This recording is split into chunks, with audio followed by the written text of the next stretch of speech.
तो फाइनली दोस्तों भोजपुरी खेसारी लाल यादव का बहुत जबरदस्त गाने का पोस्टर आप सभी के बीच रिलीज हुआ है। इसी पोस्टर के बारे में अपडेट दूंगा, वीडियो पूरा जरूर देखें। चलिए आपको बता दूं, भोजपुरी खेसारी लाल यादव का बहुत शानदार गाने का पोस्टर रिलीज हुआ है, जिस गाने का नाम है अहिरान।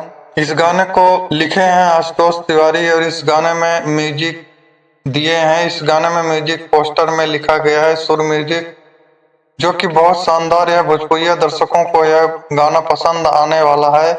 और दोस्तों इस गाने को गाए हैं भोजपुरी खेसारी लाल यादव और शिल्पी राज, और इस गाने में नजर आएंगे आकांक्षा पुरी, जो कि बहुत शानदार इस गाने को गाए हैं और बहुत जबरदस्त इस गाने को रिलीज किया जाएगा। और भोजपुरी दर्शकों को यह गाना बहुत शानदार पसंद आने वाला है।